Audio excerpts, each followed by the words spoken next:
maio de 2017, Caio, pai de um adolescente de 14 anos, esse dado vai ser importante para a gente verificar aqui, já vamos falar o quê?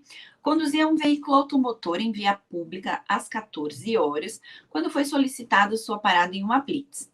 Após consultar a placa do automóvel, os policiais constataram que o veículo era produto de crime de roubo ocorrido no dia 13 de maio de 2017, às 9 horas da manhã. Diante da suposta prática do crime de receptação, realizaram a prisão e encaminharam Caio para a delegacia. Em sede policial, a vítima do crime de roubo foi convidada a comparecer e, em observância a todas as formalidades legais, reconheceu Caio como autor do crime que sofrera.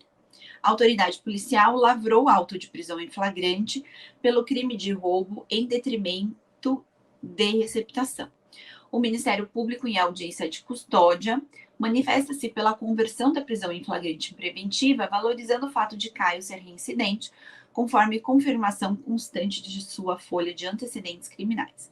Gente, aqui, né, existem vários pontos a serem analisados. Então, vamos lá. Quanto da sua manifestação, o advogado de Caio, sob o ponto de vista técnico, deverá requerer. Então, veja, o que ele deverá requerer? Ele vai ter que requerer o relaxamento dessa prisão. Por quê? Por causa da ausência de situação de flagrante. Professora, mas ele não foi aqui apreendido com o produto do crime, que não é uma das hipóteses de prisão em flagrante? Sim. Agora, veja aqui as datas, tá?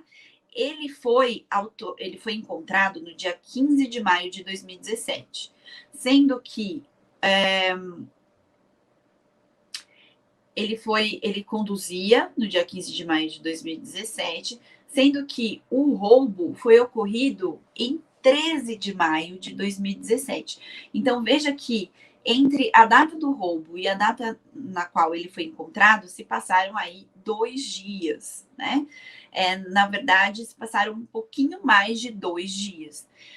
Vejam que pelo entendimento doutrinário e jurisprudencial, isso não caracteriza flagrante. Por quê? Porque para caracterizar a situação de flagrante, o agente deve ter sido encontrado logo após a prática do crime com instrumentos, objetos ou produto daquele crime que foi praticado. E veja que aí se passaram dias. Então, não existe mais a situação de flagrante. Professora, mas eu já ouvi dizer que quando a pessoa é perseguida, logo após a prática do crime, e a perseguição não se interrompe, é possível que se passem dias. É verdade, mas neste caso não foi isso que aconteceu. O roubo aconteceu no dia 13 de maio de 2017, ninguém passou a perseguir os agentes do crime, e aí, no dia 15 de maio, ele foi encontrado pelos policiais. Então, esses policiais estavam fazendo uma blitz de rotina. Esses policiais não estavam no encalço do Caio, não estavam perseguindo o Caio. Se desde a data do roubo eles estivessem perseguindo o Caio e tivessem encontrado o Caio, se desde o dia 13 de maio os policiais estivessem perseguindo o Caio e tivessem encontrado o Caio no dia 15, ok, existiria aí a situação de flagrante. Mas não foi esse o caso. O crime aconteceu no dia 13, ninguém perseguiu ninguém, no dia 15 o Caio foi encontrado numa blitz. Então aí não existe a hipótese de flagrante. E por isso que deve ser necessário neste caso, o relaxamento da prisão por ausência de situação de flagrante. Professora, mas aqui, né, fala que o Caio é o pai de uma adolescente de 14 anos. Então, poderia acontecer a substituição da prisão preventiva por prisão domiciliar? Não, por quê? Porque a lei fala na possibilidade de conversão da preventiva em domiciliar no caso de adolescentes de até 12 anos.